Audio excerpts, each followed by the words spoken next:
እጃቸውን ተነስተው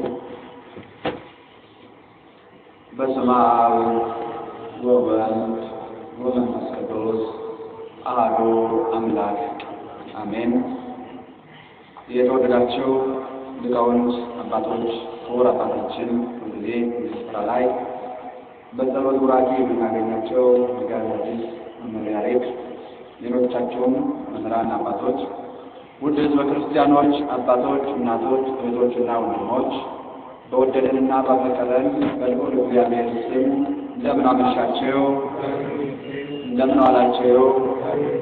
እግዚአብሔር አምላካችን በይቅርታውና በምሕረቱ ጎብኝቶ ከዓለም ግርግርና ውካታ መካከል ሰላምና ደስታ ወደ መላበት ስፍራ በቤቱ መጥተን ቃሉን እንድንሰማ የፈቀደልን የአባቶቻችን አምላክ ልዑል እግዚአብሔር ዛሬም ዘወትርም ስሙ የተመሰገነ ይሁን። እንዲሁም የእናታችን የወላዲተ አምላክ ቅድስት ድንግል ማርያም ስሟ በምድራውያን በሰው ልጆች በእኔና በእናንተ በሰማያውያን ቅዱስ ቅዱስ በማለት በማያቋርጡ በማይደክሙ በመላእክት ዘንድ የተመሰገነች ትሁን።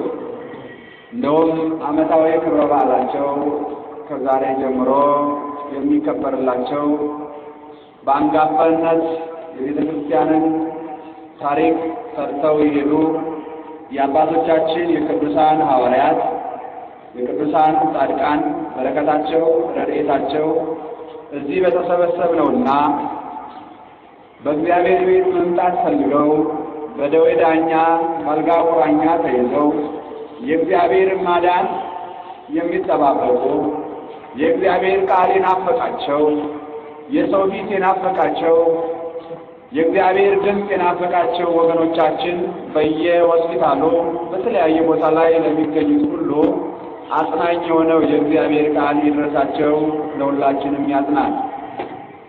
ልዑል አምላካችን እግዚአብሔር እንደወደደና እንደፈቀደ መልኩ ሁልጊዜ በየሳምንቱ እንደምንማማረው ወቅታዊ ዕለታዊ ትምህርት ከዕለቱ ሳንለቅ የአባቶቻችንን የሐዋርያትን ትምህርት ነው የምንማረው። የእግዚአብሔር መልካም ፈቃዱ ቢሆንልን የትምህርታችን መነሻ ለእኔ ብቻ አይደለም የሚል ይሆናል። የትምህርታችን ለእኔ ብቻ አይደለም። ይህንን ቃል ከኔ ጋር አበሉት። ለእኔ ብቻ አይደለም። ሐዋርያው ቅዱስ ጳውሎስ ለልጁ ለጢሞቴዎስ በላከው በሁለተኛ መልእክቱ ምዕራፍ 4 ቁጥር 8 ላይ የምናገኘው የእግዚአብሔር ቃል ነው። ይህ ቃል በመጨረሻው አካባቢ የሕይወቱን ፍጻሜ በማጠናቀቅ ላይ ሳለ ለሚወደውና ለሚያፈቅረው ለመንፈስ ቅዱስ ልጁ ለጢሞቴዎስ ያስቀመጠው ቃል ነው። ይህ ቃል ለሁላችንም የሚሆን ነው። በተለይ በዚህ ቃል ላይ ተንተርሰን በክርስትና ሕይወታችን እኛስ ለሌሎች ሳይሆን ለራሳችን የሚበቃ ምን አለን የሚለውን ነው። ሐዋርያው ቅዱስ ጳውሎስ ለእኔ ብቻ አይደለም ማለት ምንድን ነው? ለእርሱ ብቻ ያልሆነው ለእኔ ብቻ አይደለም ወይስ ለሌላ ይተርፋል ያለው ነገር ምንድን ነው የሚለውን ለእግዚአብሔር ሐሳብ እናያለን ማለት ነው። ወደ ኋላ ስንመለከት እነሆ በመንግስቱ በሚመጣ ጊዜ ይላል። አሁንም በእግዚአብሔር ፊትና በመንግስቱ በሚመጣ ጊዜ በሕያዋንና በሙታን ላይ ይፈርድ ዘንድ ባለው በጌታችን በኢየሱስ ክርስቶስ ፊት እመክርሃለሁ። ስለ ምክር ነው። መጀመሪያ ጠቃሚ የሆነ ምክር፣ አባታዊ ምክር። እነሆ በእግዚአብሔር ፊትና በመንግስቱ በሚመጣ ጊዜ በሕያዋንና በሙታን ይፈርድ ዘንድ ባለው። የሚፈርደው ማን ነው? ጌታ መድኃኔዓለም ድንግል ማርያም ልጅ ነው። በሕያዋንና በሙታን ላይ ይፈርድ ዘንድ ባለው በጌታችን በኢየሱስ ክርስቶስ ፊት እመክርሃለሁ። በእሱ ፊት ነው ያለው። ጌታ አግኝቶት በፊቱ ቆመ ስንል ሁልጊዜ በፊቱ እንዳለ ነው የሚያምነው። እርሱ በፊቱ እንዳለ ያምናል። በፊቱ አስቀድሞት ነበረ የሚጓዘው። ጌታን አስቀድሞ አንተ በጉዞዬ ከፊት ቅደም፣ አንተ በአገልግሎቴ ከፊት ቅደም፣ አንተ በአስተምህሮዬ ከፊት ቅደም ብሎ ሁልጊዜ እግዚአብሔርን ያስቀደም ስለነበረ በፊቱ ይላል እመክርሃለሁ። አዎ ዛሬም ጠቃሚ ምክር አባቶች ይመክራሉ። የሚጎዳ ምክርም የሚመክሩም አሉ። ስለዚህ በዝግታ ቆመህ በጊዜውም አለጊዜውም ቃሉን ስበክ። የመጀመሪያው ኃላፊነት ቃሉን ስበክ፣ ቃሉን አስተምር። በሁሉም እየታገስክና እያስተማርክ ገስጽ፣ ዝለፍ፣ ፈጽመህ አጽናና ነው። ሌሎችን ራስህ ተጽናንተህ ራስን አበርትተህ ሌሎቹን አጽናና። ሕይወት የሚገኝበትን ትምህርት የማይታገሱበት ጊዜ ይመጣል። ተመልከቱ፣ ሕይወት የሚገኝበትን ትምህርት የማይታገሱበት ጊዜ ይመጣል። ሰዎች የማይፈልጉበት ጊዜ፣ ወሬ የሚፈልጉበት ጊዜ፣ ከዘላለማዊ ሕይወት ጊዜያዊ የሆነውን ነገር የሚመርጡበት ጊዜ ይመጣል። አዎ ዛሬ የምናየው ነው። የሕይወትን ቃል በቤታችን አለ፣ ወደ ጥፋትም የሚወስድ በቤታችን አለ። ነገር ግን ሰዎች የትኛውን ይመርጡት ብንል ማንኛውን እንደመረጡ ሁላችንም እናያለን። የማይታገሱበት ጊዜ ይመጣል። ነገር ግን በጆሮአቸው ቀበዝባዛነት እንደ ገዛ ምኞታቸው ለራሳቸው አስተማሪዎችን ያመጣሉ። እውነትን ከመስማት ጆሮአቸውን ይመልሳሉ። ምንን ከመስማት? እውነትን ከመስማት እውነትን ከማወቅ ወደ እውነት ከመሄድ ጆሮአቸውን ይመልሳሉ፣ ወደ ተረትም ይመለሳሉ ይላል። ወደ ተረት። ዛሬ ታዲያ ዓለማችን ወዴት ነው ያለው? ቃና ምንድን ነው የሚያስተምረው? ተረት ነው ወይስ ቀልድ ነው ወይስ እውነት የሆነውን የእግዚአብሔርን ቃል ነው የሚያስተምረው? ይሄ ቃል ዛሬ በአባቶቻችን ትላንት የተነገረው ዛሬ ተፈጽሟል። ብዙዎች የሕይወትን ቃል ጆሮአቸውን ደፍነው እንዳይሰሙ፣ ነገር ግን ጆሮአቸውን ይመልሳሉ፣ ወደ ተረትም ይመለሳሉ። አንተ ግን ንቃ ነው። ትልቅ ቃል ነው። ሁላችንም ልንነቃ ይገባል። በዚህ ዘመን የትኛውን ነው ማየት ያለብን? የትኛውን ነው መስማት ያለብን? የትኛውን ነው መከታተል ያለብን? የትኛው ነው ለእኛ ጠቃሚ የሆነው? አንተ ግን ንቃ፣ በሁሉም ብልህ ሁን፣ መከራ ተቀበል ነው። ዝም ብሎ መከራ መቀበል ዋጋ ያስቀጣል። አንተ ግን መከራ ተቀበል። በምን? በእምነት ምክንያት፣ በኑሮ ውድነት ምክንያት፣ እውነትን በመናገር ምክንያት፣ ወይስ በዓለም ላይ የሥጋን ሕይወት ለማሸነፍ በመሮጥ የምንቀበለውን መከራ ነው? መከራ ተቀበል። የወንጌላዊነትን ስራ መልእክትንም ፈጽም ነው። አሁን አገልግሎትን ፈጽም፣ የወንጌል አገልግሎትን ስራ። ይህንን ታላቅ የወንጌልን አደራነት ፈጽም። እኔ ፈጽሜያለሁ አለ ራስ። ወገኖች በምናደርገው ነገር የትብሉ የተሰሩት ለሊከፈል ትብሉ አጥቷሽ ትላላችሁ እናንተ ባሻለ የተሰረቁ ለተን ወለሊከፈል ሐዋርያው ቅዱስ ጳውሎስ በሮሜ 2 ላይ ለሌሎች አትስረቁ ትላለህ፣ ራስህ ግን በቤቱ ትዋሻለህ፣ ትሰርቃለህ። ሐዋርያው ቅዱስ ጳውሎስ ሲያስተምር ራሱ የፈጸመውን ነው። መከራ ተቀበል፣ የወንጌል አገልግሎትን ታላቅ ሥራ አድርግ። እነሆ እኔ ፈጽሜ ግዳጄን ጨርሻለሁ። መቼ ነው ይህን ግዳጅ ጨርሰው? እነሆ በነገው ዕለት ዓመታቸውን የምናከብርላቸው ታላላቆቹ ሐዋርያት አንዱ ሐዋርያው ቅዱስ ጳውሎስ ነው። ይህንን ነው ጨርሻለሁ ያለው። እኔ ፈጽሜያለሁ፣ ግዳጄን ጨርሻለሁ። እያንዳንዳችን ምን ግዴታ አለብን ነው? በሃይማኖታችን ምን ግዴታ አለብን? ሐዋርያው ቅዱስ ጳውሎስ እኔ ግዴታዬን ፈጽሜያለሁ አለ። ይህ ብቻ አይደለም፣ የማርፍበት ዕድሜም ደርሷል። አሁን እረፍት የትኛው ነው? እረፍት የማርፍበት ጊዜ ደርሷል። እኛ መቼ ነው? በዚህ ዓለም ወይስ በሚመጣው ዓለም? በመንግሥተ ሰማያት ወይስ በምድር? በየት ነው የምናርፈው? ሐዋርያው ግን ሲናገር የማርፍበት ዕድሜ ደርሷል። የማረፊያ ዕድሜ መቼ ነው አለ? የማረፊያ የሰው ልጅ የሚያርፍበት ዕድሜ ምናልባት አንዳንድ ጊዜ የማረፊያ ዕድሜ የምንለው ጡረታ የሚወጡ ሰዎች ይህንን የማረፊያ ዕድሜ እንዳትሉ፣ የመከራ ዕድሜ ነው የሚባለው። የመከራ ዕድሜ፣ የጭንቅ ዕድሜ፣ በሰዎች እጅ የምናድርበት እንዲያውም ራሳችን የማናዝበት ዕድሜ ያ የመከራ ዕድሜ። ነቢየ እግዚአብሔር ዳዊት ይሄ የመከራ ዕድሜ ነው፣ ከ70 እና ከ80 በላይ ያለው ዕድሜ የመጨረሻው ዕድሜ የመከራ ዕድሜ ነው፣ የስቃይ ዕድሜ ነው። በሰዎች ተደግፈን የምንኖርበት፣ በሰዎች ከአንድ ወገባችን ወደ አንድ ጎናችን የምንገላበጥበት ያ የመከራ ዕድሜ ነው። ታዲያ በሽምግልና ዕድሜ ነው ማረፊያ የሚለው የትኛውን ነው? የማርፍበት ዕድሜ ደርሷል። ስለማረፍ እንመጣበታለን። በየትኛው ዕድሜ አረፈ የሚለውን መልካሙን ገድል ተጋድያለሁ። ምኑን ተጋድያለሁ? መልካሙን ገድል ተጋድያለሁ፣ ሩጫዬን ጨርሻለሁ፣ ሃይማኖትን ጠብቄያለሁ።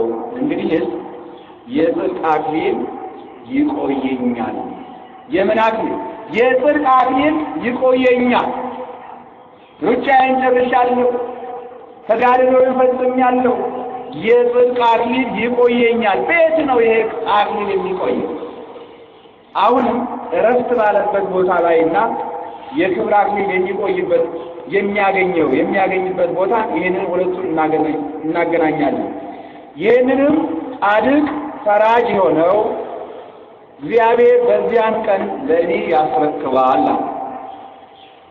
ጻድቅና ፈራጅ የሆነው እግዚአብሔር ይህንን አክሊል፣ የጽድቅ አክሊል በማርፍበት ጊዜ በማረፊያ ዕድሜ ይህንን የጽድቅ አክሊል በዚያን ቀን ለእኔ ያስረክባል።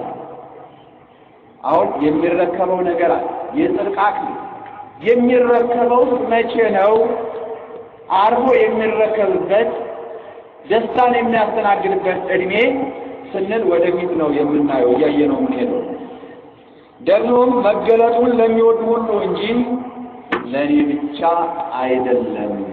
የትምህርታችን ርዕስ ለእኔ ብቻ አይደለም።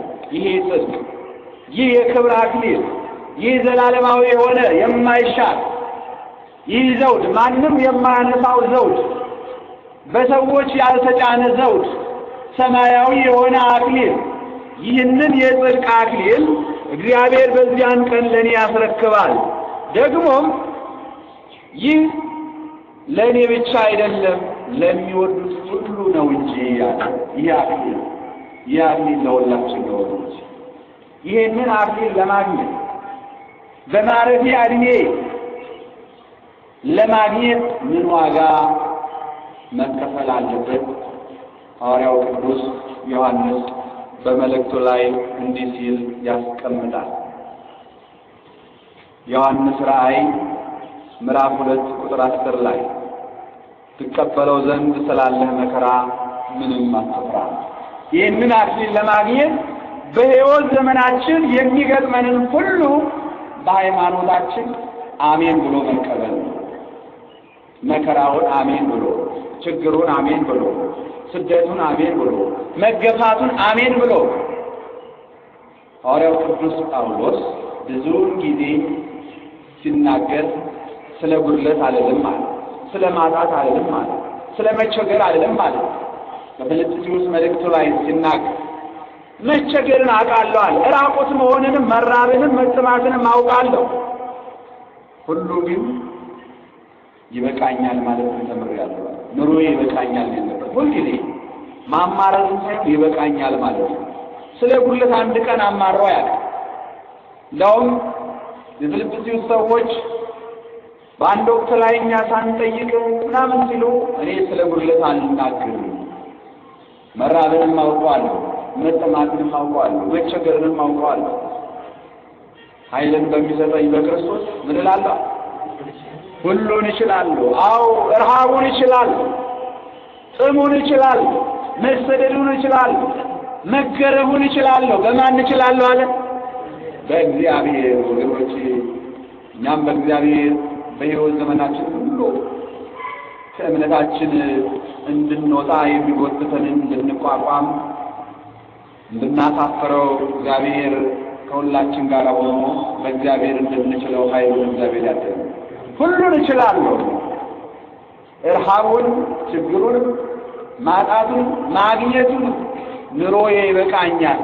ታዲያ እኔን የሚያስጨንቀኝ አለ ሁልጊዜ ሲናገር መጉደል አይደለም ማለት፣ የኑሮዬ አለመሟላት አይደለም ማለት፣ ማደሪያ ስላጣሁ አይደለም ማለት፣ በድንኳኑ እያደረኩ ምድራዊ ሕይወቴ ቢበላሽ ሰማያዊ ሕይወት አለኛል። እንደውም በሚያስገርም ቃላት በዚህ በአንደኛ ቆሮንቶስ ምዕራፍ 4 ላይ እንዲህ ይላል፣ የአፋዊ ሰውነታችን ቢቀያየር ውሳጣዊ ሰውነታችን ዕለት ዕለት ይታደሳል። እንዴት ደስ የሚል ነው!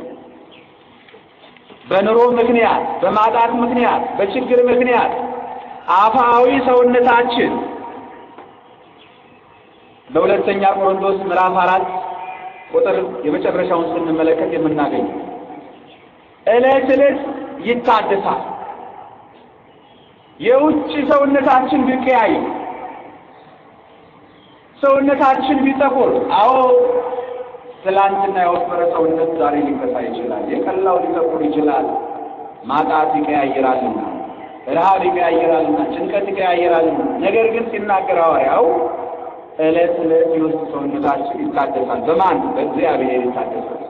ምድራዊ መኖሪያ ቤታችን ጎጆአችን ቢፈርስ በሰዎች እጅ ያልተሰራ ምድራዊ ጠበብቶች፣ ምድራዊ ኢንጂነሮች ያልሰሩት በሰማይ ቤት አለን። ቤት ቦታ በሰማይ ቤት አለን። ስለዚህ ሰማያዊ ቤታችንን ተስፋ እናደርጋለን በማለት በዚህ ሰዎችን ያጽናና ነበር። ነገር ግን ሁልጊዜ እኔን የሚያስጨንቀኝ የቤተ ክርስቲያን ጉዳይ ነው ይላል። የቤተ ክርስቲያን ጉዳይ፣ የአገልግሎት ጉዳይ፣ ወንጌልን ያለማዳረስ ጉዳይ ዕለት ዕለት የሚያስጨንቀኝ ይህን ነው ካለ በኋላ በመጨረሻ ላይ ለልጁ ለጢሞቴዎስ እኔን መስለህ ሩጫዬን አይተህ ወደ እኔ ለመምጣት ትጋ። ምን በል? ወደ ማን ለመምጣት? ወደ እኔ ለመምጣት ትጋ። እነሆ ዴማስን እንዳትከተል። በዚሁ በመጀመሪያው ጥቅሳችን ላይ ሁለተኛ ቆሮንቶስ ምዕራፍ 4 ቁጥር 10 ላይ ወደ እኔ ለመምጣት ትጋ፣ ዓለም እንዳታታልል፣ ምድራዊ ሕይወት እንዳይቀማ፣ በምድራዊ ሕይወት እንዳትወሰድ፣ እንደ ዴማስ እንዳትሆንብኝ ልጄ በማለት የመጨረሻውን ቃል ካስቀመጠ በኋላ እነሆ ስለ ሕይወት ሐዋርያው ሲናገር የመጨረሻውን ቃል እነሆ በቶሎ ወደ እኔ እንድትመጣ ትመጣ ዘንድ ተፋጠን። ዴማስ የዛሬውን ዓለም ወጥቶ እኔን ተወኝ። እኔን ብቻ አይደለም ሃይማኖትን ተወ፣ እግዚአብሔርን ተወ። አዎ ከቤቱ ስንርቅ፣ ከአገልግሎቱ ስንርቅ፣ ከአባቶቻችን ስንርቅ አባቶቻችንን ብቻ አይደለም የምንተው፣ ቤተ ክርስቲያንን ነው የምንተው። ስንቶች ዛሬ ቤተ ክርስቲያን ትተዋታል። በዚች ቤት አድገው፣ በዚች ቤት እንጀራ አግኝተው፣ በዚች ቤት ሰው አውቋቸው ዛሬ ቤቷችን ቤተ ክርስቲያንን እግዚአብሔርን የተዉ ስንቶች አሉ። ስለዚህ ነው በቶሎ ወደ እኔ እንድትመጣ ትመጣ ዘንድ ተፋጠን። እኔ ሩጫዬን ጨርሻለሁ። ይህ ለእኔ ብቻ አይደለም፣ ተጋድሎ ለእኔ ብቻ አይደለም፣ በሃይማኖት መጽናቴ ለእኔ ብቻ አይደለም፣ ከእኔ በኋላ ለሚነሱም ለመንጋው አርአያነት ነው እንጂ። ሐዋርያው ቅዱስ ጳውሎስ በእርግጥ ባለማወቅ የነበረበትን ዘመን ሲናገር እንዳልጠፋ እግዚአብሔር ፈለገኝ ይላል። ሁላችንም እንዳንጠፋ ይፈልጋል። ትላንት ከነበርንበት ሁሉ ሕይወት አምጥቶ ዛሬ በቤቱ የጠራን ማን ነው? እግዚአብሔር ነው። ቃሉን እንድንማር የፈቀደ ማን ነው? የትላንትናውን አላሰበብኝም ይላል። በየመልእክቱ ላይ መግቢያ ላይ ታሪኩን ይገልጻል። የትላንትናውን ሳይሆን እግዚአብሔር የዛሬውን ነው የሚመለከተው። አዎ ትላንትና እኛም ባለማወቅ የጠፋንበት ዘመን ነበር። ከቤቱ የራቅንበት፣ ከአገልግሎቱ የራቅንበት፣ ከጉባኤው የራቅንበት፣ ከኪዳኑ ከቅዳሴው የራቅንበት ዘመን ነበረ። እኛ ዛሬ በቤቱ ተገኝተናል። እንደ ቤቱ እንደተገኘን በዚሁ ያስነ በቤቱ መገኘት መልካም። ዛሬ የጠፋሉ ዓለም የመሰለቻቸዋል። እንደ ዲማስ ዛሬ በስጋዊ ፍቅር የሄዱ ሰዎች አሉ። ዛሬ እኛ 72ቱን አርድእትን ወክለን 36 ቅዱሳን አንስትን ወክለን በዚህ የተገኘ ነው። ከ120 ውስጥ ተመድበን የመጣ ነው። ነገር ግን 5000 ቢከተለው 5000 አልተመረጠም። ዛሬ በዚህ ለእግዚአብሔር ቤት የተመረጥነው እኛ ክርስቲያኖች ነን። በቤቱ እንድንገኝ ቃሉን እንድንሰማ። ወደ ቤቱ ስንመጣ ግን ምቾት አይኖርም። ፈተናዎች ይኖራሉ፣ መከራዎች ይኖራሉ። ሐዋርያው ቅዱስ ጳውሎስ በዛሬው ቀን ወደ ፊልጵስዩስ በላከው መልእክቱ እንደተናገረው ኃይልን በሚሰጠኝ በክርስቶስ ሁሉን እችላለሁ ብሎ በሮሜ ከተማ ላይ ወንጌልን በሚያስተምርበት ጊዜ ስለ ክርስቶስ በሚያስተዋውቅ ጊዜ ከቅዱስ ጴጥሮስ ጋር ሮምን በሚያስተምርበት ጊዜ ይህችን ሮም ብዙ መከራ የተቀበለባት በሮም የታሰረባት ብዙ ፈተናን ያሳለፈባት ከተማ ነው። በመጨረሻው ዘመን ላይ ግን እነሆ በታላቅ ሰገነት ላይ ሲያስተምር ኔሮን ቄሳር ለጣዖት ካልሰገዳቸው በአንገታቸው ላይ ሰይፍ በሰውነታቸው ላይ ችንካር ይውላል ብሎ ነው ያስተላለፈው። በእርግጥ ኔሮን ቄሳር በያምን የእርሱ አብራክ የሆነችው ልጁ ግን በጳውሎስ ትምህርት አምናለች። ከጳውሎስ እግር ስር ሆና የጳውሎስን አምላክ ተቀብያለሁ ብላለች። አባቷ ግን ጳውሎስን ይገድሉት ዘንድ አዘዘ፣ በሰይፍ ይቆርጡት ዘንድ አዘዘ።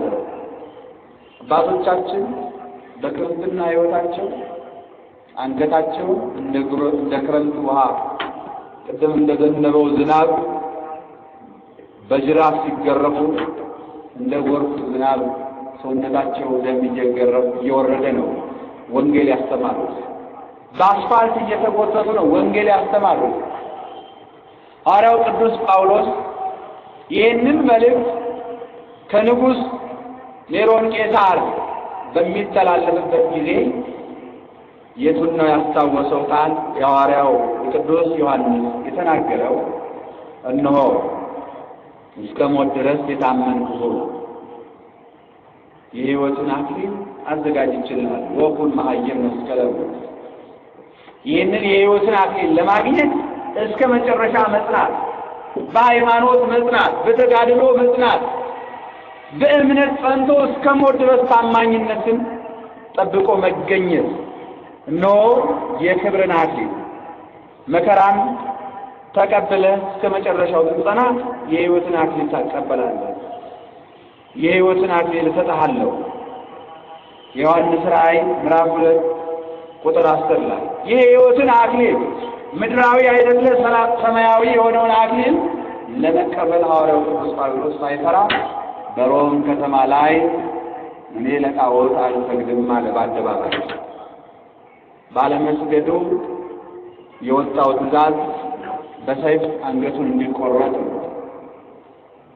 ነገር ግን ይህንን መከራ ከንጉሡ ሲተላለፍ በንጉሡ አማካኝነት ካራው ሲቀርብለት ሐዋርያው ቅዱስ ጳውሎስ ለመዊትኒ ፍሩአን ለመሞትም የተዘጋጀው ነኝ። ይሄ ነው እውነት። ለመሞትም የተዘጋጀው እንደውም በተለይ ወደዚህ ወደ መከራው ወደ ሮም ወደ ኢየሩሳሌም ወደ ተለያየ መከራ ላይ ሲሄድ ለመሞትም የተዘጋጀው ነኝ ነው የሚለው። ብዙ ጊዜ ለደቀ መዛሙርቱ እንዳይሞትባቸው እንዳይሄድ እሱን ያስፈራል ከተባለ ቦታ ላይ እንዳይሄድ ሲከለክሉት እምቢ ሲላቸው ይህንን ቃል ሲናገር የማን ፈቃድ ይሁን ብለን ተው ነው አሉ? የጌታ ፈቃድ ይሁን ብለን ተው ነው። አዎ ሁሉም የእሱ ፈቃድ። ለመሞትም የማን ፈቃድ ያስፈልጋል? ሰማዕትነትን ለማግኘት የዘላለምን ክብር ለማግኘት የእግዚአብሔር ፈቃድ ያስፈልጋል። ከ40 ሰማዕታት ውስጥ አንዱ ፈርቶ ያችን 39ኛዋ አባቶቻችን የክብር አክሊል ሲያገኙ አንዱ ፈራና ሰይፉን ፈርቶ ቀረ። ሊቆርጥ ከመጣው መካከል ይህች የምትሽከረከረዋ ምንድን ነች አለ። ከዚያ ቀድሞ እኮ ነፍሰ ገዳይ በአየር ላይ የምትንሳፈፈዋን የሚቀበላት አክሊሏ ስትዞር አይቶ ይህችማ ያፈርቷ ጥፋት የሄደው ለእሱ የቀረበች ናት ሲሉ ቀረና ቁረጠኝ ብሎ ነው እዛው ሊቆርጡት ከመጡት ጓደኞቹ ሰማዕትነትን ተቀብሎ ያንን የወረደች የክብር አክሊል ተቀብሏት እሱም ከ39 ጋራ 41 ሆኖ ተቆጥሮ የእግዚአብሔር መንግሥት ወረሰ። የመጣው ከቤቱ የወጣው ለመግደል ነው። ከቤቱ የወጣው የክርስቶስን ክርስቲያኖችን ለማሳደድ ነው። ነገር ግን እግዚአብሔር ያችን የወረደች አክሊል ሰው እንዲጠቀምባት ፈቀደ። አያችሁ የእግዚአብሔር ማዳን እንኳን አይደለም ከቤት አምነው ለወጡት ሳያምኑ የወጡትን ሰዎች ለክብር ይመጣል፣ ለዘላለማዊ አክሊል እንዲያገኙ ይፈቅዳል። እንኳን ዛሬ በቤቱ መጥተን ቃሉን ለምንሰማ አይደለም አምነው ለሚኖሩት አይደለም ሳያምኑ በማሳደድ ላይ ላሉትን መርጦ በቤቱ አስቀምጦ ሐዋርያው ቅዱስ ጳውሎስ የትላንት ታሪኩን ብናይ ቤተክርስቲያንን አፍራሽ ወንጌልን ዲቃላ ሕግ ክርስቶስን ሩቅ ብእሲ ብሎ ከሚናገሩት አንዱ ለኦሪት ቀናኢ ከሚባለው አንዱ ነበር። ነገር ግን እግዚአብሔር ምርጥ ዕቃዬ ብሎ መረጠው። መጀመሪያ በዚህ በግብረ ሐዋርያት ምዕራፍ 8 ላይ እንደምናገኘው ታሪክ መረጠው። የመጀመሪያ ክርስቲያኖችን ለማሳደድ ሲወጣ ዓይኑን ነው ያሳወቀው። ሳኦል ሳኦል እስከ መቼ ታሳድደኛለህ? አንተ ማን ነህ? እኔ የምታሳድደኝ የናዝሬቱ ኢየሱስ ነኝ። በዚህን ሰዓት ምን ላድርግ ነው ያለ? የምታደርገውን ሐናንያ ይነግርሃል፣ ሂድ ወደዛ። እየተመራ ሄደ። የዘላለምን ሕይወት በሐናንያ በኩል ተምሮ ክርስትናን አውቆ ዓይኑን አበራለት። ዓይኑ ከበራለት በኋላ ራሱን ነው የሰጠው። ለክርስቶስ የሆነ ሰው ራሱን ነው መስጠት። ከዚህ በኋላ ነው ለመዊት ሂድ ጽዋን ለመሞትም ዝግጁ ነኝ አለው። ከዚያ በኋላ ነው ሁልጊዜ በሕይወቱ ክርስቶስን አስቀድሞ ለመሞት ዝግጁ ሆኖ 14 መልእክታትን የጻፈው። በእስር ቤት ሆኖ እነ ጴጥሮስን በሚያስገርም ሁኔታ ተመየጥከኑ አበዘ ቀዳሚ ግብርከ። አንዳንድ ጊዜ ጳውሎስ አብዛኛውን በእውቀት ካስተማረው በጥበብ ያስተማረው ትምህርቱ ይበልጣል ይላል። በጥበብ ያስተማረበት ትምህርቱ ብዙ ቦታ ነው። አንዳንድ ጊዜ የሃይማኖት ተቋም ውስጥ ይገባል፣ ልብሳቸውን ይለብሳል። ገንዘብ አይቸግረውም ነበርና ድንኳን እየሸጠ የአይዛቦችን ልብስ ይለብስና ይገባል። የእነሱን እምነት ተከታይ መስሎ ይገባል። አብሯቸው ከእነሱ ጋር አምልኳታቸውን የሚፈጽም መስሎ በስውር ይጸልያል። በአንድ ወቅት ላይ እነሱ አዳራሽ ውስጥ መስጊድ ውስጥ ገብተው እነ ጴጥሮስ ከውጭ ሲያስተምሩ እነዚህ ለብላዶች ምን ይላሉ እስኪ እንጠይቃቸዋለን። ቀረበ። እናንተ ምንድን ነው የምትሉታል? እኛ በናዝሬቱ ኢየሱስ ክርስቶስ ነው የምናስተምር። እነ ጴጥሮስን ነው የሚጠይቀው። አሁን እናንተ ውሸታሞች የሞተ ማስነሳት ትችላላችሁ? ውሸታሞች ብሎ የውሸት እሱ ግን ክርስቶስን አማኝ ከነኛ ጋር ሆኖ ግን ጴጥሮስን ተንደርድሮ በጥፊ መታ ይላል። ውሸታችሁን ነው። አሁን ሙት አታስነሱ፣ ጎባጣ አታቀኑም እያለ ከተቃዋሚዎቹ ጋር ተቀላቅሎ ሐዋርያትን መካከል ሊቀ ሐዋርያት ቅዱስ ጴጥሮስን በጥፊ መታው ይላል። አሁን አንተ የሞተ ታስነሳለህ? እስቲ ያሳየኛል። እንዲያውም ከእኛ መካከል የንጉሱ ልጅ ሞታለች፣ የንጉሱ ልጅ ካስነሳ እስኪ እንይ በማለት ዞር ብሎ ወደ አሕዛቦቹ አሁን ከእኛ መካከል የሞተ ሰው ቢያስነሱልን እውነተኛ አምላክ መሆኑን ማወቅ አንችልም ይላቸዋል። በዚህ አማካኝነት አዎ እያሰኘ እንዲያውም ከአሕዛቦቹ መካከል የንጉሱ ልጅ ሞቶ ነበርና በል የንጉሱን ልጅ አስነስቶልን ብሎ ጴጥሮስን ጠየቀው ይላል። ጴጥሮስም የማመልከው አምላክ አያሳፍረኝም። አዎ አባቶቻችን ይሄ ነው እናደርገዋለን እንጂ አናደርገውም አይደል። ጴጥሮስ ሄደ መቃብሩ ላይ የንጉሱን ልጅ አስነሳ። ከዚህ በኋላ ምን እንፈልጋለን አላቸው ጳውሎስ። እውነተኛ አምላክ የእነርሱ ነው፣ ስለዚህ የምናመልከው አለ። እነሱ ጋር እኮ አሁኑ አይደለም የገባው፣ በውሸት ነው የምናመልከው አምላክ የሐሰት ነው። ስለዚህ ለእነ ጴጥሮስ አምላክ እንሰግዳለን ብሎ እሱ አስቀድሞ ይሰግዳል፣ ያውቀዋል። አብሮ ሰግዶ በቀን እስከ 1000 ሕዝብ ያሳምን ነበር። እንዲህ እያደረገ ቅዱስ ጳውሎስ በጥበብ ማለት ነው። በዚህም ጊዜ ታዲያ ጴጥሮስን በጥፊ እስከ መምታት ደርሶ ነው ሰዎችን ያሳመነው። በዚህም ሰዓት ጴጥሮስ እንኳን ተመየጥከኑ ሀበ ዘቀዳሚ ግብርከ ኦ ጳውሎስ፣ ጳውሎስ ሆይ ትላንትና ከኛ ጋር ክርስቶስን ስታስተምር ነበር፣ ዛሬ ደግሞ ሃይማኖት ተቃዋሚ ውስጥ ገብተህ እኔን በጥፊ መታኝ፣ ወደ ትላንትናው ስራ ተመለስን አለ። እኔ ግን ተመልሼ ሳይሆን ወንጌል ለማስተማር ነው፣ ሰዎችን በጥበብ ለማስተማር። አንዱ ይሄ ጥበብ ነው። ሁለተኛው ወንጀል ሳይሰራ እንትን ውስጥ ይገባል፣ እስር ቤት ውስጥ ይገባል፣ ሐኪም ቤት ውስጥ ይገባል፣ በሽተኞች ውስጥ ሌሊት ሲጮህ ያድራል። ሳያመው አመመኝ፣ ቆለጠኝ፣ ፈለጠኝ ሲል ያድራልና አሁን እኮ በጌታ በኢየሱስ ክርስቶስ ስም ባምን ልድን እችላለሁ አለና እንደውም አምኛለሁ ይላል ራሱ። እንደውም ስትጮህ ያደርከው አንተ ነህ፣ ቁርጠቱ የበዛው በአንተ ላይ ነው። ፈለጠኝ ቆረጠኝ ስትል ያደርከው አንተ ነህ። መጀመሪያ እስኪ አንተ ዳንና ከዛ በኋላ እኛም እናምናለን ይሉ ነበር። በእስር ቤት ገብቶ ሰውነቱ ቃቃቃቃ እንደሚል አሰኝቶ እንደሚንጠራራ ተንጠራርቶ ሲገባ ጎብጦ ነው ጎባጣ ነኝ ተመልከቱ። በኋላ በጌታ በኢየሱስ ክርስቶስ ስም አምኛለሁ ብሎ ቀጥ እያለ ያሳያቸው። ይሄ ጥበብ። እስር ቤት ያሉትን ሙሉን አሳምኖ ይወጣ ነበር። ሐኪም ቤት ያሉትን በተሰጠው ጸጋ ፈውሶ ያድር ነበር፣ አሳምኖ ይውል ያድር ነበር። እንዲህ እያደረገ ተጋድሎውን ካጠና በኋላ መጨረሻ ላይ ሩጫዬን ጨረስኩ ሲል ወደ ሮም ከተማ ገብቶ በሚያስተምርበት ጊዜ ለጣዖት ስገድ ተባለ። እኔ ለሃይማኖት አባት መሪ ሆኜ አስተማሪ ሆኜ አይደለም ለጣዖት ጣዖት አምላኪያኖችን እንኳን እንዳያመልኩ አስተምራለሁ። ስለዚህ እኔ ለጣዖት አልሰግድም፣ የምሰግደው ሰማይና ምድር ለፈጠረ የሚታየውን የማይታየውን ለፈጠረ ለጌታችን ለኢየሱስ ክርስቶስ ነው አለ። በዚህም ሰዓት ነው ሰይፉ የቀረበው፣ በዚህም ሰዓት ነው ስለቱ የቀረበው።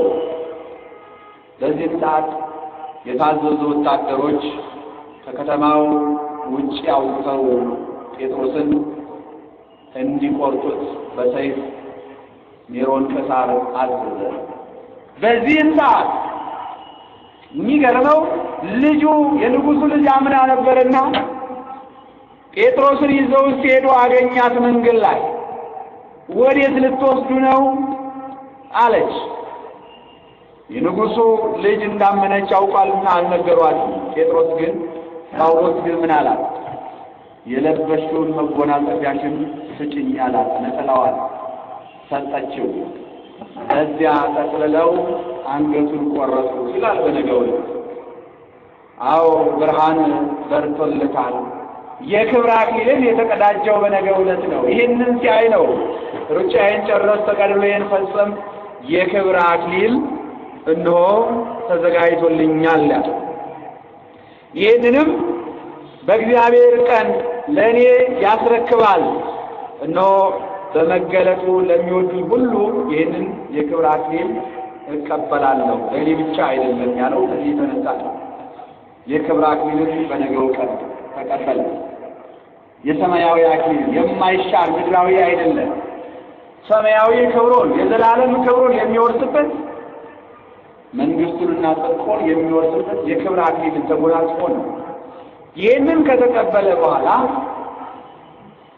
እግዚአብሔር በኪነ ጥበቡ እርሱን ከቆረጡ በኋላ ልብሱን የሰጣትን መለሰላት። ከሞት እንደተነሳ መስሎ በራእይ ተገለጸላት። ለዚህ ለንጉሱ ልጅ ጴጥሮስ የት አለ? ጳውሎስ የት አለ አለች። እርሱንማ ባንቺ በሰጠሽው ነጠላ ጠቅልለን ከከተማ ውጪ ቆርጠን ጥለነዋል አላት። ለንጉሱ ልጅ አሁን እኮ ልብሴን መልሶልኝ ልብሱ ይኸውና አለች። እነርሱ በልብሱ ጠቅልለው ነበር ቆርጠው የጣሉ። ነገር ግን እርሷ ደግሞ ምን አለች? የሰጠሁትን ልብስ መዓዛው ባማረ የተሞላ ሽቶ ተሞልቶ ልዩ ተመስጦ ባለው ተመልሶልኛል ነጠላው አለች። የተባረከ ነጠላ፣ በአክሊል የተባረከ በሰማያዊ አክሊል የተባረከ ነጠላ። ይሄው ነጠላው አሁን ካጠገቤ ነጠላዬን መልሶ ከጴጥሮስ ጋር ሲያልፍ አይቼዋለሁ አለቻቸው። በዛች ነጠላ ብዙዎች አምነው በጌታችን በኢየሱስ ክርስቶስ ተጠመቁ ይላል። አያችሁ፣ እግዚአብሔር ሲፈልግ በነጠላ ነው ያስተምራል። በዛች በንጉሱ ልጅ ነጠላ አምነው እስኪ ሄደን እንይ ብለው ሲሄዱ አንገቱ ለብቻው ከአንገቱ በታች ያለው አካሉ ለብቻው ሆኖ አገኙት። ነጠላው ግን የለም። ሁለቱን ገጣጥመው ቢያዩ እንደ ቀድሞ ሆነ ይላል። አንገቱና መላው አካሉ የቅዱሳን አባቶቻችን ሕይወት እንዴት ነው? የቅዱስ ማርቆስ ሌሎችም ቅዱሳን አካሎቻቸው እንዲተቆራጡ እንደገና ሲገጣጠሙ እነ ቶማስ አንገታቸውን የእንስሶቹን ሳይቀር የአህዮቻቸውን የተቆራረጡትን እንደገና ሲገጥሟቸው ሕይወት ይዘሩ ነበር። ቅዱስ ጳውሎስ ደግሞ የተቆረጠበት ስለቱ ሳይታይ ተገጣጥሞ ተገኘ። ሲገጥሙ አንስተው በክብር ቀበሩት። በነገው ቀን የክብር አክሊል ተቀዳጀ። ለዚህ ነው እነሆ የማርፍበት ዕድሜ ደርሷል። አሁን ነው እረፍት። ይህንን የክብር እረፍት ብለዋለች ቅዱስ ቤተክርስቲያን። አባቶቻችንም ይህንን እረፍት ይሉታል። ለእኛ እረፍት ያሉበት ምክንያት በሕይወት ዘመናቸው ያመኑትን ስላወቁ፣ የሰሩትን ስላወቁ፣ ያሳለፉትን ተጋድሎ መከራ በእምነታቸው ስለገለጹ፣ ነገ የሚያገኙትን የክብር አክሊል በምድር ስላወቁት እነሆ የማርፍበት ዕድሜ ደርሷል። መልካሙን ገድል ተጋድያለሁ።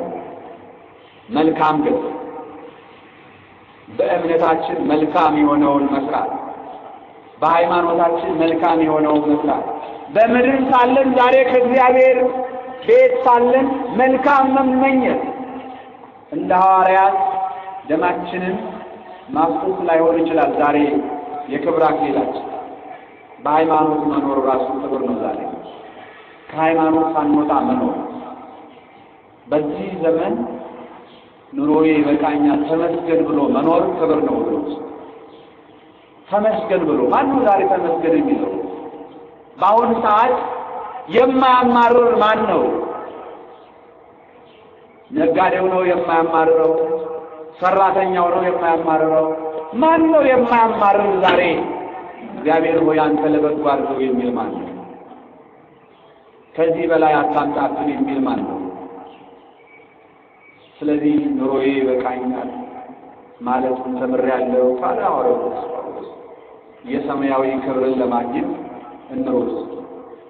መንግስቱንና ጽድቁን ለማግኘት እንሩጥ። ሩጫዬን ጨረሱ። እኛ ሩጫ ተጀምሯል ወይ? ሐዋርያው ቅዱስ ጳውሎስ ሩጫውን በጥሩ ሁኔታ አጠናቋል። የእኛ ሩጫ ከሁኔታን ተነስተናል። በጽድቅ መንገድ ውስጥ ሩጫችን አይደለም ለሩጫ ተዘጋጅተናል። እንዴት ነው ሩጫችን? በእምነት ውስጥ ስንኖር በተግባር ያፈራነው ፍሬ አለ። ሐዋርያው ቅዱስ ጳውሎስ በተለይ ገልጿል፣ በተግባር ገልጿል። አንገቱን ለካራ በመስጠት የክብር አክሊል ተቀዳጅቶለታል። ይህንን የክብር አክሊል አግኝቷል። ዛሬ ብርሃነ ዓለም ቅዱስ ጳውሎስ በስሙ ጽላት ተቀርጾለት ገድሉ እየተነገረ ነው የጻፈው 14ቱ መልእክት ለዓለም ማስተማሪያ ሆኖ ይኖራል። ብርሃነ ዓለም ቅዱስ ጳውሎስ የትላንትናውን ሳይሆን የመጨረሻው ታሪኩ የሚያስገርም ለብዙዎች አጽናኝ የሆነ ቃል ነው። ስለዚህ በእርሱ የመጣው ፈተና በእኔና በእናንተ ላይመጣ ይችላል። ሆኖም ግን የእኛ ሩጫ በሃይማኖታችን ጠንክሮ በእምነታችን ጠንክሮ ፍሬ አፍርተን መገኘት ነው። ወደ ኃጢአት እንዳንሮጥ፣ ወደ ክፋት እንዳንሮጥ፣ በዓለም ላይ ባሉ ወገኖቻችን ጋራ ከእነርሱ ጋራ የኃጢአትን ሥራ ሳንስ እየሰራን እንዳንኖር በቤቱ ለዘላለም የጽድቅ አክሊል እንድናገኝ ነው። ለእኛ ብቻ አይደለም ለሌሎች የሚተርፍ በረከት እንድናገኝ እግዚአብሔር ይርዳን። ሐዋርያው ቅዱስ ጳውሎስ ለእኔ ብቻ አይደለም ማለት ስሙን የጠራ ዝክሩን ያዘከረ የእርሱን ክብር ያገኛል። ጻድቁን በጻድቁ ስም የጻድቁን ስም ጠርቶ ዝክር የዘከረ የጻድቁን ዋጋ ያገኛል። በነገው ቀን ከዛሬ ጀምሮ ዋዜማቸውን ያከበረ የቅዱሳንን ስማቸውን ያስጠራ በሐዋርያው በቅዱስ ጳውሎስ ስም ቀዝቃዛ ውሃ የሰጠ ይህ ክብር ለእርሱ ብቻ አይደለም ለእኛም ጭምር ነው። ለእኔ ብቻ አይደለም ማለት መጋደሌ ለእኔ ብቻ አይደለም ማለት መራቤ ለእኔ ብቻ አይደለም። ወገኖቼ የዛሬ መቸገራችን የዛሬ መጠማታችን ለእኛ ብቻ አይሆንም፣ ለቤተ ክርስቲያናችን ነው። ነገ ተተኪው ትውልድ ነው። በእኛ የሚተካ ትውልድ አለ። ከእኛ ተረካቢ ትውልድ አለ። ስለዚህ ለእኛ ብቻ አይደለም ዛሬ መኖር ያለብን ለሌላውም ነው፣ ለቤተ ክርስቲያናችንም ነው። ስለዚህ ሐዋርያው ቅዱስ ጳውሎስ ለእርሱ ብቻ አይደለም ለዓለም ብርሃን ሆኖ የተገኘው ጳውሎስ ብቻ ሳይሆን በነገው ቀን ሊቀ ሐዋርያት ቅዱስ ጴጥሮስም በሚያስገርም ሁኔታ ሩጫውን የጨረሰበት ሩጫው እርሱ ደግሞ በእርግጥ በዓለም ላይ በአሳ አጥማጅነት ሲኖር በትዳር ሲኖር እግዚአብሔር ለጊዜው በእግር ተከተለኝ ኋላ በእግር መሰለኝ ብሎ የጠራው ሰው ኋላ በእግር ለጊዜው በእግር በዚህ በማቴዎስ ወንጌል ምዕራፍ 4 ላይ ቅዱስ ጴጥሮስን ጥሪ እናያለን። በእግር ተከተለኝ፣ ለጊዜው ና ተከተለኝ፣ ኋላ ደግሞ በግብር መሰለኝ። ዛሬ ቅዱስ ጴጥሮስ በግብር የመሰለበት ነው። ማንን? ፈጣሪው። ምናልባት ፈጣሪው ወደ ላይ ተሰቅሏል፣ ቅዱስ ጴጥሮስ ወደ ታች። እንደ ፈጣሪው እኩል መሰቀል አይገባኝም፣ ወደ ላይ መሰቀል አይገባኝም ብሎ ወደ ታች ተሰቀለበት። መከራቸው በሮም ነው፣ ተመሳሳይ ነው። ቅዱስ ጴጥሮስንም ያሰቀለው ኔሮን ቄሳር ነው። በተለይ በሮም ላይ የወንጌል አገልግሎቱ በተቀጣጠለ ጊዜ ብዙዎች አማኞች በበዙ ጊዜ ወደ ጣዖት የሚሄዱ ባነሱ ጊዜ ኔሮን ተናደደ፣ ተቃጠለ። ግን ያ የመጨረሻው የርቻቸው ቀን በመድረሱ እግዚአብሔር ለእያንዳንዳችን የተጋድሎ ዋጋችን ይለያያል። ቅዱስ ጴጥሮስ በሰይፍ ነው፣ ቅዱስ ጳውሎስ በሰይፍ ሲሆን የቅዱስ ጴጥሮስ ደግሞ በመስቀል ነው። ምክንያቱም ለሁለቱም የቀረበው ለጣዖት እንዲሰግዱ ነው። በተለይ ቅዱስ ጴጥሮስ ደግሞ ከብዙዎች መካከል ታፈቅረኒ ዮና ወልደ ስምዖን ወልደ ዮና የዮና ልጅ ስምዖን ሆይ ትወደኛለህ እያለ 3 ጊዜ ደጋግሞ ፍቅሩን እንደምወደው የጠየቀኝ በተለይም ከሐዋርያት ለይቶ ሰማያዊ ቁልፍ የመንግሥተ ሰማያት መክፈቻ የሰጠኝ እኔ የሃይማኖት አባት መሪ ሆኜ ለብዙዎቹ አባት ተብዬ እኔ ቀድሜ ለጣዖት ልሰግድ አይደለም የሚሰግዱትንም እያስተማርኩ እሞታለሁ አለ። ይሄ ነው አባቶቻችን እያስተማርኩ እምላለሁ እሞታለሁ። ይህን ውሳኔውን ያዩ ምዕመናን እባክህ ንጉሡ ሊገል ወስኗል፣ በመስቀል እንድትሞት ወስኗል። ስለዚህ አንተ ከሞትክ ማን ያስተምረናል? አባታችን አንተ ነህ፣ አላንተ ማን አባት ሊሆን ይችላል? ስለዚህ እድሜን አርዝምልን አሉት። አዎ አንዳንድ ጊዜ የሰው እንባ የሰውን ልብ ይሰብራል።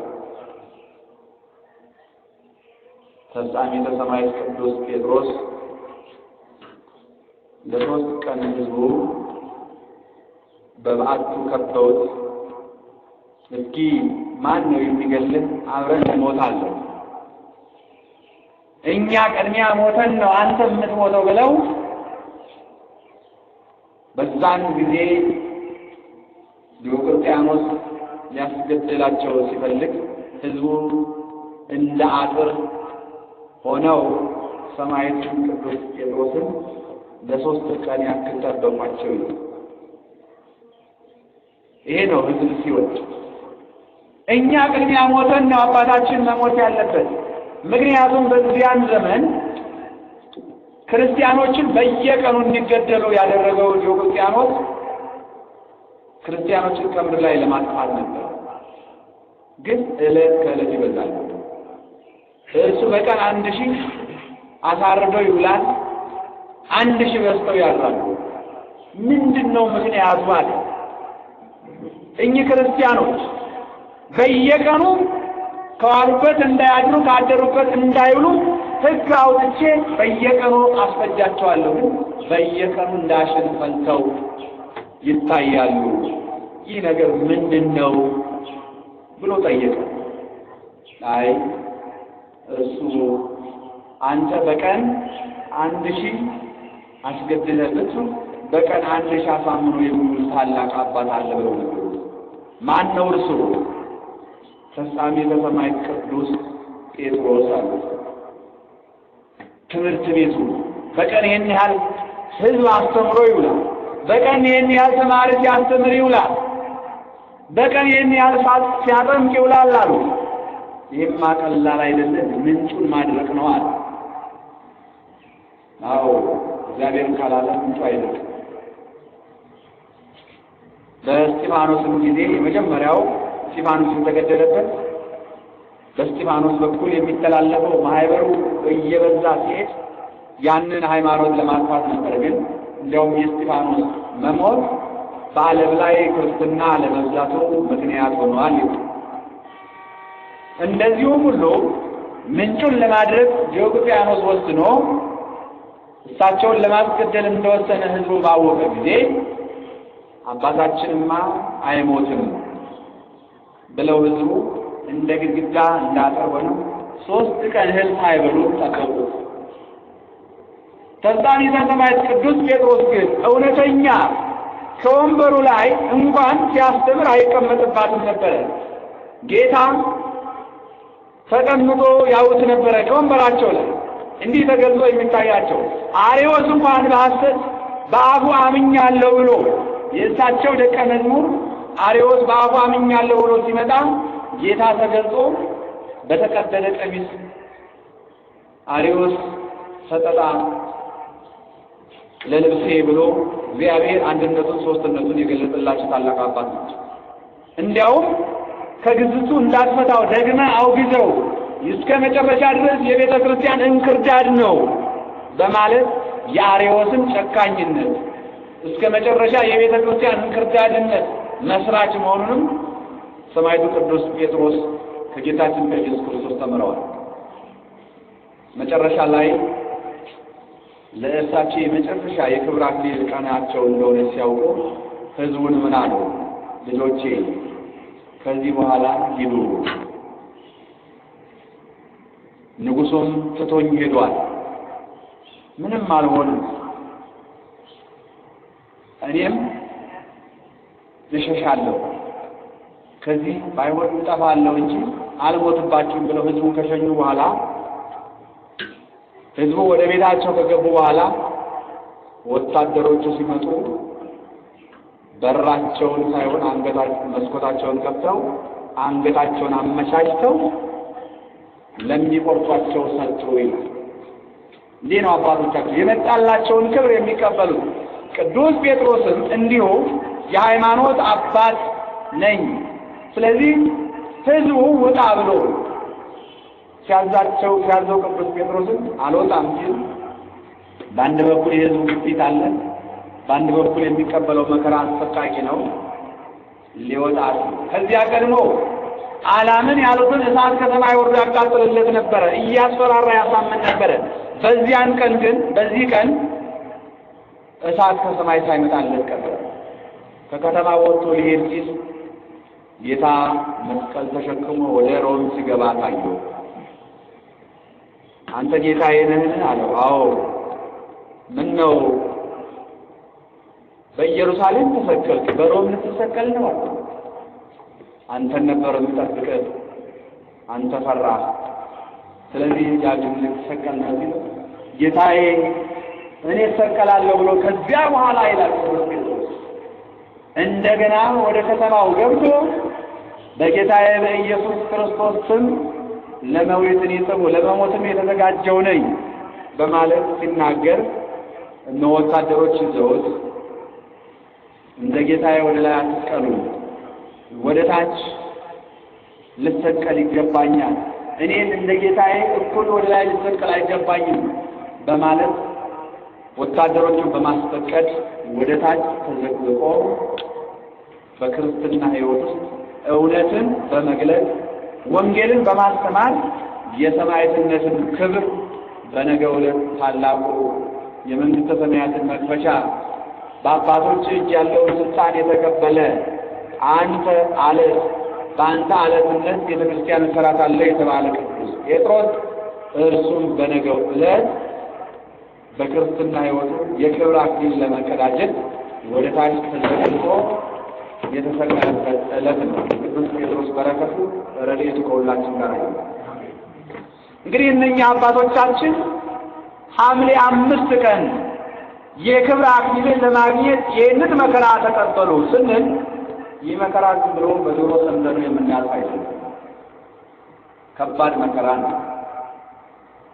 ሰይፍ በአንገት ላይ ሲውል ያስፈራል። በእርግጥ እግዚአብሔር ሲያጸና በዘመናችንም በሊቢያ ላይ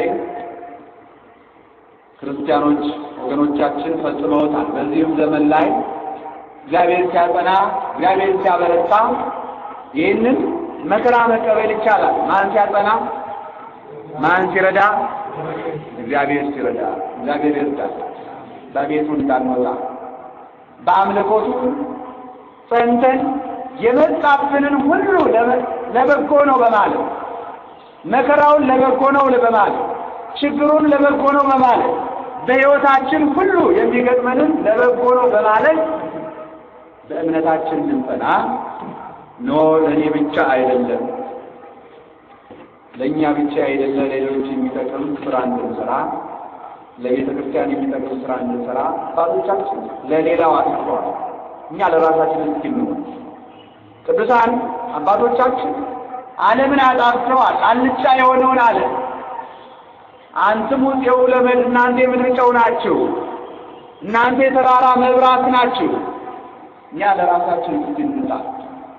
ንጹሕ ሆነን ወደ ክርስቶስ እንድንቀርብ በቀኙ እንድንቆም ነው። ሀቤ ብሩካኑ ላው እናንተ አባቴ ብሩካን ተብለን በቀኙ ለመቆም ለራሳችን ሆነን እንድንገኝ፣ እውነተኛ ክርስቲያን ሆነን እንድንገኝ፣ በአባቶቻችን በሄዱበት መንገድ ሄደን የእርሱ የመንግስቱ ወራሾች የክብሩ ተቋዳሾች እንድንሆን ማን ይርዳን? እግዚአብሔር ይርዳን። እግዚአብሔር ከረዳን መስቀሉን ተሸክመን ወደፊት ለመጓዝ አይከብደንም። መስቀል መከራን የዛሬው ደስታ የዛሬው ማግኘት ነገ አይጠቅመንም። ዛሬ ያገኛችሁ ዛሬ የጠገባችሁ ነገ ትራባላችሁ፣ አልለኩም ወዮላችሁ። ነገር ግን እናንተ ዛሬ የምትራቡ ዛሬ የምትቸገሩ ብፁዓን ናችሁ። ኋላ ትጠግባላችሁና ኋላ ትደሰታላችሁና። ዛሬ የተሰደዳችሁ ዛሬ ሀገር ለቃችሁ ከአንዱ ሀገር ወደ አንዱ ሀገር የምትሄዱት እንባችሁ ይታበሳል። ወያሲት እንባ እግዚአብሔር ማዕይንትሆሙ ራዕየ ዮሐንስ ምዕራፍ 7 ቁጥር 14 ላይ እግዚአብሔር እንባን ያብሳል። ዛሬ ያለቀሳችሁ ዛሬ በሕይወታችሁ ያማረራችሁ እግዚአብሔር የሰው ልጆችን እንባ የሚያብስበት ቀን አለ። ያ ቀን መቼ ነው? እግዚአብሔር የሰው ልጆችን እንባ የሚያብስበት በዳግም ምጽአቱ ለፍርድ በመጣ ጊዜ ለእያንዳንዱ እንደ ሥራው ዋጋውን በከፈለ ጊዜ እነሆ ከእያንዳንዱ እንባን እግዚአብሔር ከዓይን ያብሳል። ራዕየ ዮሐንስ ምዕራፍ 7 ቁጥር 17 ነው። እነሆ እግዚአብሔር እንባን ሁሉ ከዓይናቸው ያብሳል። አዎ ዛሬ ብዙዎች እንባ አፍስሰው ይሆናል። ተገብተው ብዙዎች እንባ አፍስሰው ይሆናል። አባቶቻችን ጻድቃን ደም አፍስሰዋል። አባቶቻችን ሰማዕታት ደም አፍስሰዋል። ዛሬ እኛ እንባ አፍስሰን ሊሆን ይችላል። እንባ ማፍሰስን ሰማዕትነት ነው። ዛሬ የፈሰሰውን እንባ እግዚአብሔር ያብሳል። ኑሮ የጎደለብኝ ብለን ያፈሰስነውን አይደለም። ጓዳ ያልተቃናም ብለን ያፈሰስነውን አይደለም። በሃይማኖት ውስጥ እየኖርን ከእውነት እንድንወጣ መከራ ሲመጣብን፣ ከአምልኮቱ እንድንወጣ መከራ ሲመጣብን ያንን ተቋቁመን ለምንኖር እግዚአብሔር አንድ ቀን እንባችንን ያብሳል። በቀኙ በቆምን ጊዜ እንባችን ይታበሳል። የሚያብሰውን እግዚአብሔር አምነናልና። ዛሬ ያቀረቀራችሁ፣ ዛሬ ያጎነበሳችሁ፣ ዛሬ ዓለም ያጎነበሰቻችሁ እግዚአብሔር ፊት አንድ ቀን ቀና የምንልበት ቀን እንዳለን በተስፋ እንጠብቅ። የዛሬውን ሳይሆን አለ ሐዋርያው ቅዱስ ጳውሎስ፣ የዛሬውን ሳይሆን ጊዜያዊ አይደለው ሰማያዊ የሆነውን ክብራችን ተስፋ ብናደርግ መልካም ነው። እኛ ተስፋችን በሰማይ ነው፣ ደስታችን በሰማይ ነው። ስለዚህ በምድር ላይ ስንኖር አገኘንም አጣንም፣ ተደሰትንም አዘንም አባቶቻችን ለራሳቸው ብቻ አይደለ ለብዙዎች የሚሆን ስራ ሰርተዋል። እኛ ለራሳችን ስንሆን ለሌላው የምንተርፍበትን ሳይሆን ለራሳችን የሚሆነውን መልካሙን ስራ ሰርተን የመንግስቱ ወራሾች እንድንሆን ሌላ አምላካችን እግዚአብሔር እርዳን። የመከረን ያስተማረን አባቶቻችን አምላክ እግዚአብሔር ከሁላችን ጋር ይሁን። ተባረከ።